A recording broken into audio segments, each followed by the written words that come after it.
Welcome back to another episode of SaaS Buyers Club. I'm your host, Omeed. I'm a corporate and M&A lawyer for SaaS founders, if you didn't already know. The mission of SaaS Buyers Club, if this is your first time listening to the podcast, is to interview thought leaders, SaaS thought leaders, to provide as much value as possible for SaaS founders out there to get the best exit possible. And here's what I believe.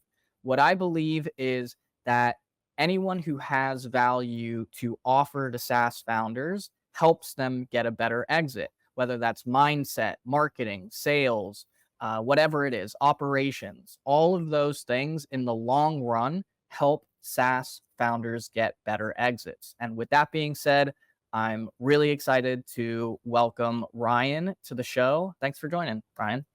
Thanks, Omeed. Really excited to be here today with you.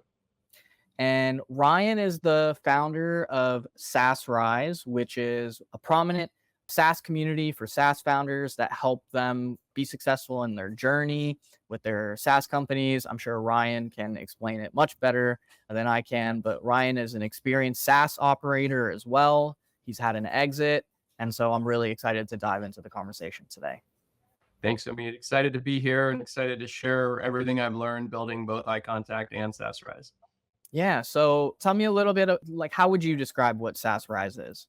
So SaaSRise is a community of software as a service CEOs and founders.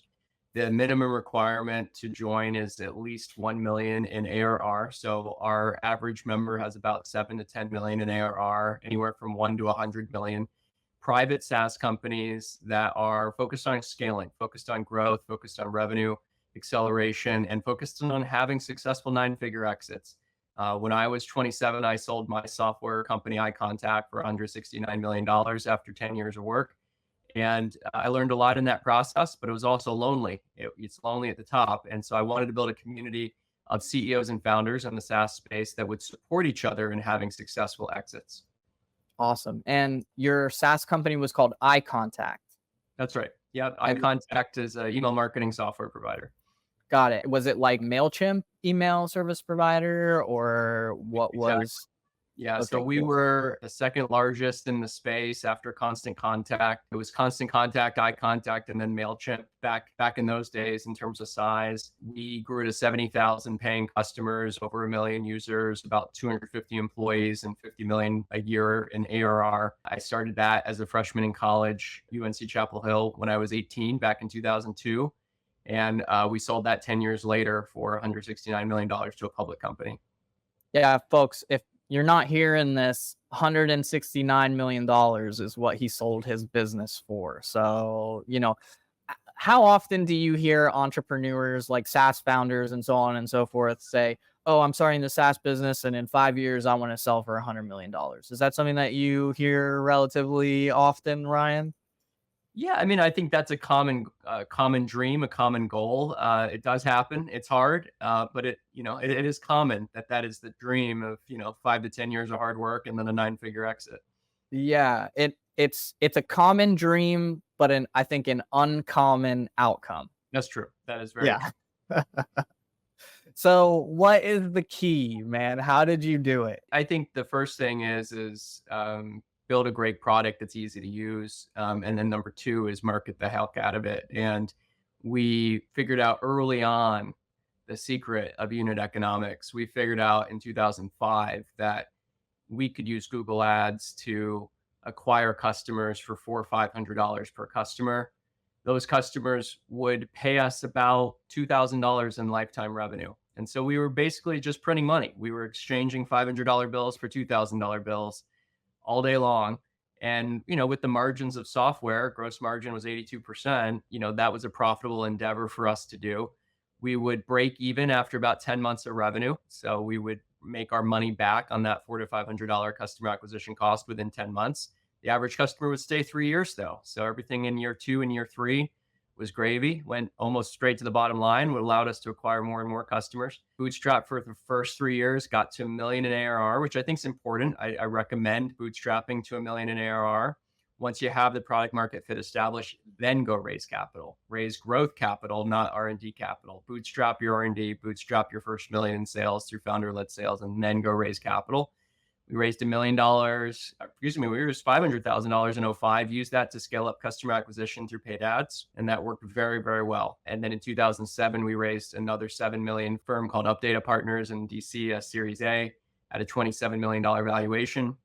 We put that right back in the team and sales and marketing and scaled up our revenues to 50 million a year by 2011. And it worked very, very well. And we created what I now talk about all day long at SaaSRise, which is how to scale up customer acquisition through mathematical, scientific based, advertising based paid advertising. And we help other companies implement that now at SaaSRise. Cool. Let's talk about that. How do we scale companies using math? Well, I call it the SaaS growth system. And the first thing you got to do is you got to figure out who's in your target market. And then you got to build a list of everybody. Most SaaS companies have a pretty defined market. For us, it was small business owners and anyone that had a website that wanted to email their subscribers. And you need to figure out how much an average customer pays you per month. That's pretty easy to figure out. You just take how much revenue you have divided by how many customers. So we ended up figuring out that our average customer at iContact paid us $50 a month. And then we figured out what our churn rate was. It was at that point 3.3% per month. And if you want to figure out your lifetime value, which is part of your unit economics, which is what you need to know before you start spending money on ads, you need to figure out your lifespan. And so to estimate the lifespan of an average customer, you just do 1 divided by the account churn. So 3.3% churn, 1 divided by 0.033, which is about 30 months of life. So we knew right away that a $58 ARPA, monthly revenue per account, average revenue per account, ARPA, times 30 months of life gave us $1,750 of lifetime revenue. And we were just trading that $400, $500 for that $1,750 all day long. So once we knew that math, then it was just a matter of spending money on every channel. Back then it was just Google. Today it's Google, Meta, LinkedIn, Bing, it's AdRoll, it's Taboola, it's affiliate networks, it's trade shows, it's conferences, it's events, it's content marketing, it's every single channel you can imagine. And really it's just a matter of doing specific targeted mathematical tests where you take a test budget, maybe $10,000, you spend it on a channel called, let's say, Meta lookalike ads, and then you assess what is the cost per lead, what is the cost per sale. And as long as your cost per sale is less than about 6 months of revenue, you want to scale that up all day long, especially if your clients pay you a year in advance, each time, then you want to scale that up maybe up to 12 months of revenue. We encourage companies to target about 1/6 of their lifetime value should be their customer acquisition cost. And if it's much higher than that, then you're not growing as fast as you could be. And if it's much lower than that, then you're not going to be profitable. So you want your LTV to CAC ratio to be about 6-1. You want to make your money back in 6 to 12 months. And then you want to pump as much money as you possibly can into sales and marketing. You don't need equity capital. You don't need venture capital these days to do that. You can go get a revenue-based finance loan and then pump that money into customer acquisition and scale up your ARR. I mean, you make it sound so easy. That sounds very, very simple. And I love that simple formula. Obviously, you had to have enough data, to realize that, for example, the lifetime value of your customers was about 30 months, for example. How were you acquiring customers prior to that? At what point did you realize that the 30-month lifetime value was it? Was this like early in the journey? Was it like middle of the journey? Yeah, I'm curious. Yeah, I mean, I think there's like 3 phases to any SaaS company. There's like bootstrap, founder-led sales, do whatever you got to do to get your first 1 to 2 million in ARR. Then there's sort of growth where know your unit economics, and now it's just pumping money into the engine to scale up to 20, 30, 40 million in ARR. And then it's the exiting and professionalization and exiting phase. I intentionally focus on companies that are at 1 million in ARR and up, because what I'm really good at is the growth, scaling, and exiting side. But there's a whole nother phase, and that's the bootstrapping and founder-led growth phase. And anyone that's listening to this, that's in their first couple of years, it's in that first 83,000 in MRR. The goal is to get customers however you possibly can. And I remember going to door to restaurants to put fish bowls, literal physical fish bowls, at their point of sale so that they could get business cards dropped in to their fish bowl to get 10% off coupons for their customers. We would then manually go and pick up all those business cards, transcribe them into subscribers, and those became our first 50 customers at iContact. It was just restaurants that we were doing this fishbowl, put your business card in to say get a 10% coupon. So you bootstrap however you can. You keep costs low the first couple of years. We do a lot of content marketing. We do a lot of outbound reach outs at SaaSRise now. So you use outbound email, outbound LinkedIn. You use door to door if your ACV is high enough. You use cold calling if your ACV is high enough, average contract value. And you do whatever you can to get those first, let's say, 100 customers, your first couple million in revenue. Once you're there, then you have all the metrics. And you actually don't need to be 5 years old to estimate your lifetime value. You can just look at how many customers you have divided by how many you lost. That's your monthly churn rate. So as long as you have at least about 50 customers, you'll be able to start calculating what your monthly churn rate is. And that will allow you to estimate your lifespan. And the journey of getting to $400 for your customer acquisition cost, recognizing that your average, lifetime value of the customer was like 1,700. Did you have to optimize that at all? Or was it like right out of the gate, it was $400, $500 for the customer acquisition cost, and you knew right away that you could, just pour gas on the fire in terms of pumping cash and multiplying your customers that you acquired? Yeah, I mean, keep in mind, this was 2005. Google AdWords was just coming out. There was a lot less competition. So we were able to initially get customers for $200 to $300 per customer, $5, $10 per click. We just calculated our cost per click, our cost per trial, our cost per sale. And of course, you have to do optimization. You got to do landing page optimization, creative optimization, audience targeting optimization. That's just part of it. But eventually you realize after 6 months of work, if I spend more money on this channel, I can probably get more customers. And then you start increasing your budget by 5 to 10% a week. And you see, if I increase my budget 10%, does it get me more customers or not? And what we realized at the time was that there was a lot of volume. We could go and we were spending by 2011, $2 million a month on sales and advertising. So we had a 60-person sales team plus, spending a lot on ads to drive leads for them. And so we were spending 50% of our total revenue on sales and marketing, which is high, which is aggressive. Most companies do more like 25, 30%. But we wanted to grow faster. We weren't concerned about breaking even in the short term because we had a strong balance sheet with venture capital. So yes, it took time to optimize the numbers, but in the beginning, your first 5, 10, 15 customers you acquire, they're going to be the lowest cost. And so it's only when you start trying to scale up spend that it becomes more and more. And that's where you have to really do the landing page optimization. Yeah, I could spend the whole time just talking about this because I find it fascinating. In terms of, what did the optimization look like? What were some of the things that you learned in terms of what you had to change? Did it ever get scary? Did it ever get tight where, for example, you had to squeeze through? Just some insights there, if there are any to share. Yeah, my business partner was 21. He was a senior in college. I was 18. I was a freshman in college. His job was computer science and writing code. My job was getting customers. So we forewent salary for 3 years. We set our salary at $56,000 a year, and we just accrued it on the balance sheet as a future liability to ourselves. So we didn't have any costs really. We had, some hosting costs. We had $1,000 a month for an office, and that was, I think our entire costs were like $6,000 a month to build the first year or two of the company.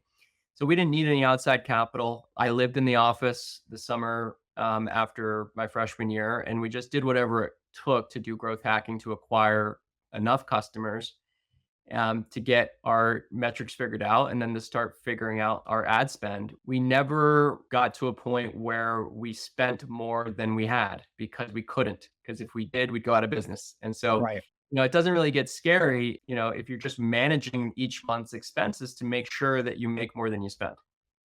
Every month, our bank balance would be $5,000 or $10,000, but it'd stay there because we would just make sure we wouldn't hire any more people until we had enough money to do that. Eventually, after 3 years, we were at $1 million in ARR. That was the level that we agreed that we would pay ourselves out our accrued salary. We paid ourselves out, and we raised $500,000 in outside capital to scale up the proven unit economic growth system that we had built. You raised VC, right? Yeah, we raised $500,000 of angel cap of early stage VC and seed round, and then 2 years later we raised 7 million of VC, and then in 2010 we raised 40 million of VC with about 25 million of that going as liquidity for the early founders. Hmm. And what was the thought process of raising VC versus just going and like raising debt to pour gasoline on the fire, because you had this money printing machine? I mean, debt's not available in 2007 for SaaS companies that are unprofitable. It's just not available like it is today. There wasn't a founder path. There wasn't a cap chase. Those companies did not exist 15, 20 years ago. So, our only way to grow was to raise equity capital and to sell part of the company, which is what we did. Today, I wouldn't necessarily do that. I mean, you lose a lot of control and you lose a lot of your mental sanity when you bring outside corporate investors into your company. Sometimes they add value, oftentimes they're just annoying. And long story short, distract you from sales and product, which is what you should be focusing on. And so we were fortunate to maintain control of the board all the way through to 2010, 8 years in. It wasn't until we raised 40 million and took 25 million out as liquidity to take some chips off the table that we lost control of the board to a growth equity firm. We maintained that control along the way and very much enjoyed the process. Do you have any tips to founders on, some of the things that you did to maintain control throughout the process? Well, don't sell the majority of the shares of the company to a private equity firm. Don't do that until you're ready for I call it I don't think I can say this. It's a very difficult experience. There's a lot of pain involved when you're worrying about your job, when you're getting overruled on strategic decisions with private equity people. And so go as long as you can as a bootstrap founder. When you do need to raise capital, I encourage you in most situations to raise revenue-based financing that will just be automatically paid off over 24 months based on your revenue, where you don't have to give up any of the company. Now, there are some certain rare situations where equity capital can be beneficial, but in those cases, you want to make sure you have 10x voting rights for your founder shares. You want to make sure you have 2 out of the 3 board seats or 4 out of the 5 board seats. As long as your revenues growth is there, you don't have to give up board control and you don't have to give up voting control. I would not do that. The only exception here is if you're in a very capital intensive, very high growth space. If you're Anthropic trying to compete against OpenAI and you need $600 million to fund your compute costs for your new GPT competitor, then you might need to raise a whole bunch of equity capital. You might, as a founder at that point, only end up with 5 to 7% of the firm, but you're going to have a $10 billion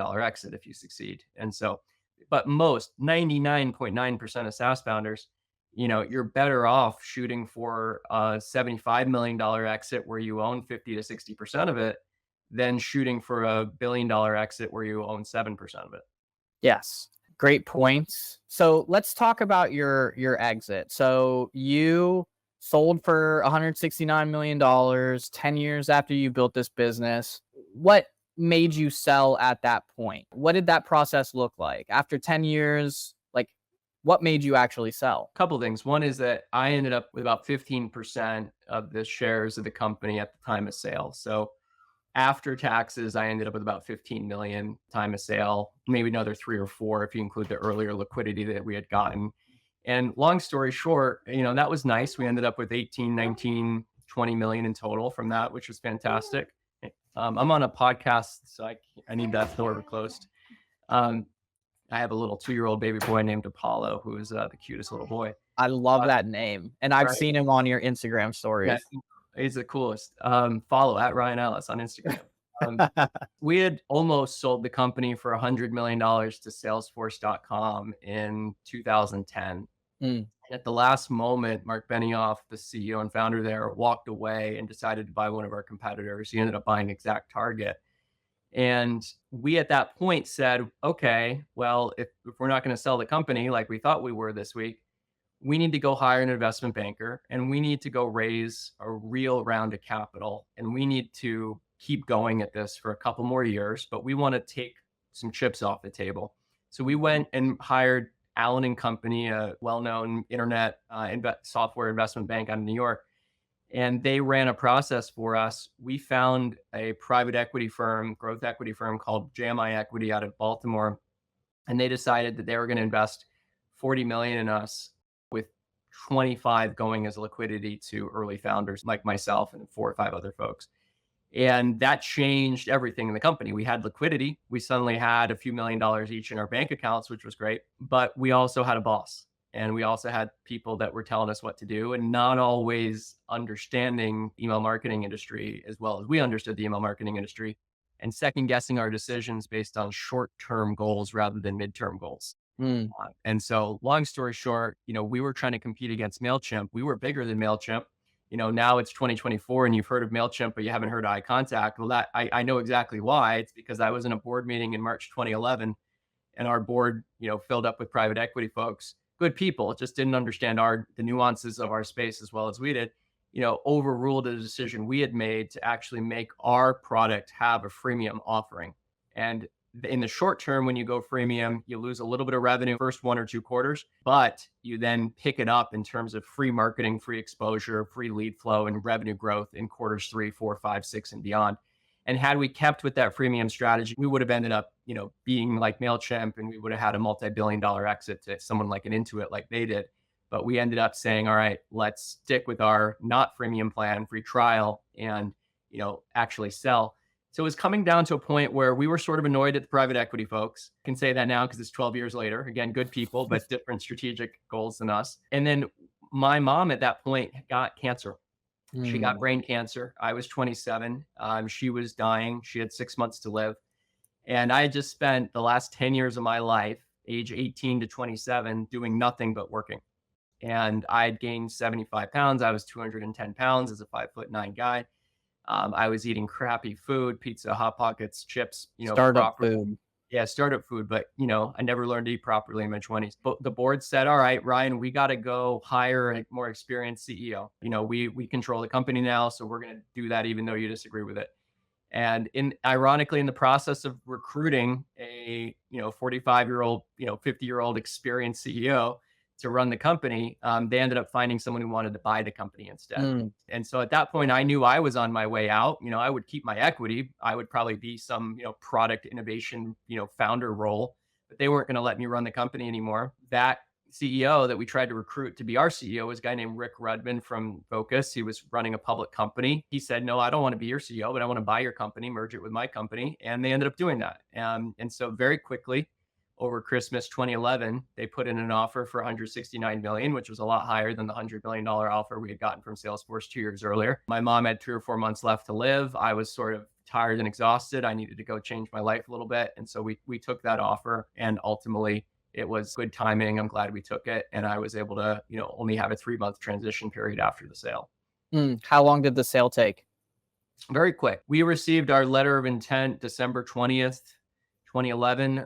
We closed less than 70 days later, Wow. February 28th, 2012. So, usually M&A deals take 120 days. Ours took 70, 75. For a deal that size, that's very fast. They had to, because they wanted to announce it with their Q1 earnings or their Q4 earnings. So they had to get it by March 1st. So they just got it done. Do you know why Salesforce chose to buy your competitor?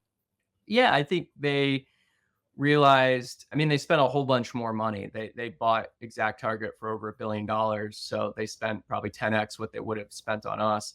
But with that, they got a lot more revenue. ExactTarget at the time probably had 250, 300 million in revenue. And they also got a product that they could integrate that became the foundation of Salesforce Marketing Cloud. Whereas with our product, our target market was SMBs.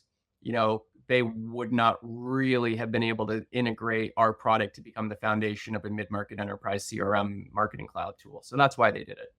Gotcha. And how did that Salesforce deal come about? Did you just get an email in your inbox one day, from their corp dev department, or did you meet someone? How did that transaction get into? Yeah, I think what happened is we had some inbound interest to acquire us in 2009 from a hosting company. We would get those every few months. We hired an investment bank called Montgomery & Company out of San Francisco to run a process to just assess what else was out there. We weren't trying to sell the company, but if someone wanted to pay $100 million for us, we would have sold. In the process of running a process, which all about, which is, where you reach out to 40 or 50 targeted firms and, you find 5 or 10 that are interested, and then you get 2 or 3 offers. In that process, turned out Salesforce was looking to acquire either SilverPop, Exact Target, or iContact. We were very attractive to them because we were, 100 million, whereas SilverPop and Exact Target were 10 times that. And long story short, they thought they were going to buy us. At the last minute, they changed their mind, and it ended up working out better for everyone. Going back to the deal that ended up going through, so 70 days, got the LOI. What did that process look like? So due diligence must have been done incredibly quickly. 70 days is, like 2 months. You Yep. did it. Due diligence took, what did that process look like? Yeah, I mean, keep in mind, I was a bit distracted by my mom's health at the time. I just wanted to get the deal done. We had been through a Series B for 40 million, so we had all the T's crossed and the I's dotted. All of our financials were, at that point, Sarbox compliant, and we had a professional CFO for many years at that point. Our alternative was to file an S1 and go public, which we probably would have done a year or two later. So, we were a professionally run 250 employee company at that point with professional equity investors who had really done the diligence earlier. So because of that, Focus could feel safe that our numbers were accurate and, that we had the proper controls and audit. We had obviously audits from a top 4 firm, that would say our financials were good. So there wasn't that much to do. Look at the software, look at the financials, make sure the forecasts are reasonable, and then, actually get it done. Did anything come up during the process where discussions were necessary, that maybe they arose as a potential challenge, for example? I mean, for 70 days, it must have been smooth sailing, but just curious if any kind of notable experience arose from that process. Yeah. Any notable experiences from the sale process or after? Yeah, let's start with the sale process. We're going to get to the integration process. Sure. I think there's just a point at which you're, keep in mind, I was 27. I'd never done anything else professionally. My mom's got brain cancer. I'm spending time in Florida trying to help her out. There's a lot going on in your head at that point. And I think a lot of the memory that I would have about the details of transactional evaluation just weren't in a normal situation. I just don't have those in my brain anymore because of all the other things I was distracted by. I basically just said to our CFO, hey, get this deal done. I'm going to go help out my mom for a couple months. And we did. We got it done. There's a lot of planning around who to keep, who not to keep. And the thing that I think was the most surprising thing was there was a part of the process where the acquirer said, hey, we're gonna keep your people. We're not going to let go of your people. We're going to make sure everyone has a job for at least a year. We're going to continue to invest in this organization. The deal closes, and then 2 weeks later, they announce a layoff of 25% of the company. And wow. that was hard. The thing that happened that was unexpected for them was that when they announced the transaction, their stock dropped 30%. I don't know why, but I have a sense why.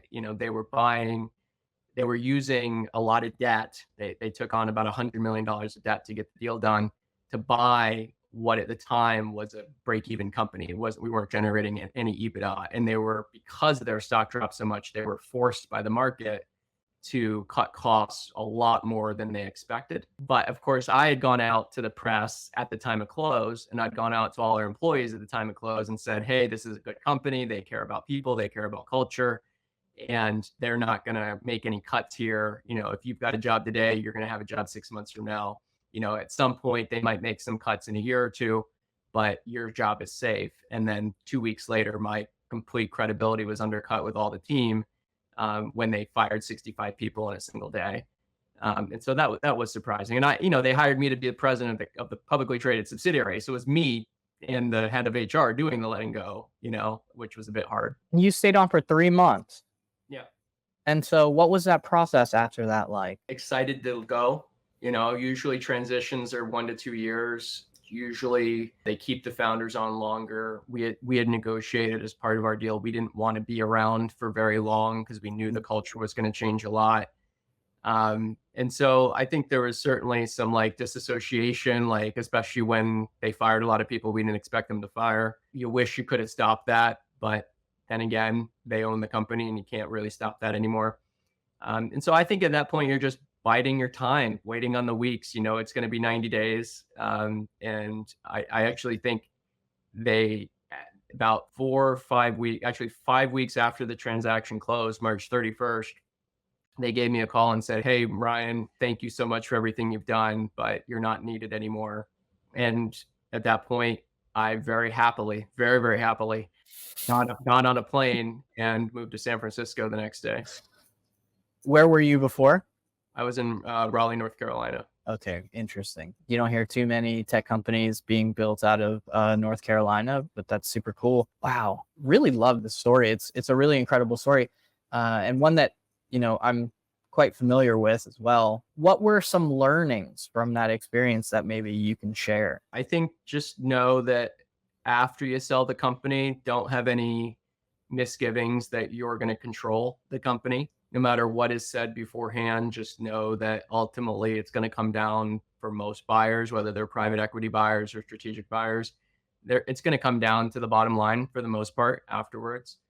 There are some transactions where it ends up being fully autonomous, but that's only really occurring when the growth rate is still very, very high. If you're still growing at 80, 90, 100% plus a year when you're selling, maybe they'll, keep things the way they are. But if your growth rate has come down to 20, 25% like ours had, they're going to make a whole bunch of cuts to maximize cash flow, pretty much, if they're a private equity buyer. And if they're a strategic buyer, they're going to spend most of their time in selling your software to their customers, and finding efficiencies and reducing headcount where they can. I think the only thing I would have done differently would be to not make such bold proclamations to our team that their jobs are safe, even if I was told that their jobs were safe. Yeah, there's no way that you could have avoided that in the moment, but in this case, hindsight is 2020 in that regard. Yeah, absolutely. I mean, the market can be cold and brutal at times. The company that bought us is no longer around. They've been acquired and merged into another bigger parent company called Cision. Some iContact has been spun off and sold to, 3 or 4 different companies since 2012. And so, ultimately, when times are good because growth is good, really enjoy those times, because there will eventually come a time where your growth rate gets under 25% a year and your company is seen as a cash cow instead of a unicorn.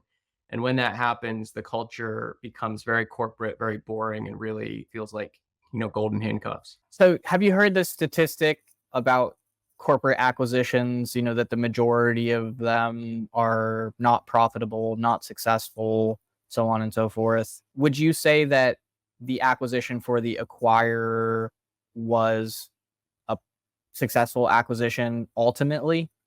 Was it a good acquisition for them? Yeah, I mean, I just don't know enough about how much cash they were able to squeeze out of iContact over the years, and I don't actually know how much they resold the company for down the line. I think that, as I understand, they spun out the iContact division into its own subsidiary, and then they sold that off to someone else. And I don't know what they sold it for. So I actually don't know. What I do know is this: that at 27, I was a growth entrepreneur CEO who was used to what a culture is like when things are growing quickly. I don't think I had enough experience with what a company culture can be like when growth shrinks and when you fire half the people and have to run it for cash. I think today I'm turning 40 next month, so I'm much more like clear-eyed about, the motives of why people buy things. And generally, people buy things either because they think they can generate significant EBITDA and cash flow from it, or they buy things because they can sell the same product to their customers and therefore generate more EBITDA and cash flow. So I think I had a view of the world that was a little bit too Pollyanna and too optimistic. And I think I'm much more aware of why people buy things now, which is because they want to make money. And as long as I didn't really recognize that, I was like, oh, they want to buy my company because of the growth opportunity. And really what they wanted to do was, milk it for cash flow and make their stock price higher. Yeah, I see that with a lot of entrepreneurs too. Oh, I have a great product. They want it, because of our product, for example. We have a great tech stack.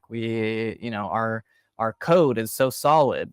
you Yeah. know, but that often is not, the It's business case. it's true if you're Slack selling to Microsoft for, 2 billion, but in 99% of acquisitions that happen, you're just selling yourself off for either the cash flow you can generate through efficiency and cost reductions or the cash flow you can generate through selling your product to their customer base.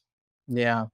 So you sold in 2012, and then when did you start SaaSRise? In 2012, I applied to Harvard Business School for an MBA. I did a 2-year MBA program there. I had dropped out of college, and my mom always wanted me to go get a grad degree. And she had foregone going into Oxford in a PhD program to marry my dad and move to America in 1978. So there's a lot of like emotional sort of encouragement on her side to go to a good grad school and do what I'd never done, which was I never got my college degree. So I got that opportunity to be one of the first people to get into the MBA program at HBS without a college degree. They had done a case study on iContact. I took that opportunity, did my 2 years there. After finishing at HBS, I moved to San Francisco. I spent 6 years in San Francisco building another tech startup called Connect.com. That company completely failed, did not make it. Learned a whole lot. Mobile consumer startup that was competing with Snapchat and Facebook, basically a social network on a map. And we got 4 million active users, but couldn't figure out the business model. And ultimately, Facebook's API killed us in 2016. So that's what I learned there. And at that point, I'm like, all right, well, I better go back to what I know, which is B2B software. And so starting around 2016, I became, I guess you could call it like a fractional CEO or CEO advisor, 4 or 5 companies at a time. And what I do today is I run SaaSRise as a CEO community for SaaS CEOs. And I will consult with a handful of them at any given time, essentially be like the right-hand advisor to the CEO, help them prepare for 100 million plus exits and scale up revenue and build out their team and their operations and that type of thing. We started SaaSRise in September. We are 10 months in. It's now July 2024, so we're 10 months in, and we've come a long way. We're at 300 members now. We're adding about 30 to 40 members a month now. And it's been a great business for us. And we offer both the membership, which includes the weekly mastermind calls and the WhatsApp groups and the Slack groups and the community platform member directory. But we also offer CEO coaching, ad agency work, exit consulting as an upsell to those members. It's been a great business for us. And it's been, I think there's a lot of opportunity in the field of community building. That's so cool. Ryan, thanks so much for joining us, man. All the people out there who are listening, make sure you go check out SaaSRise. I'm actually a member of the community as well. I'm one of the partner members. They're offering legal support. Yes, Ryan, really appreciate you taking the time to join us and share your story. It's an incredible story. Thanks, Omeed. Thanks, everyone, for listening today. Check us out at SaaSRise.com. And regardless of where you are on your journey of building your company, just know that if you keep building a great product and you keep hiring great people, you will succeed. And feel free to reach out to me. I'm just Ryan at SaaSRise.com if I can be of any help in the meantime. Awesome. All his contact information and details will be in the show notes below. And as always, make sure you follow, subscribe, like, comment, reach out to us. Let us know what you took away from this episode.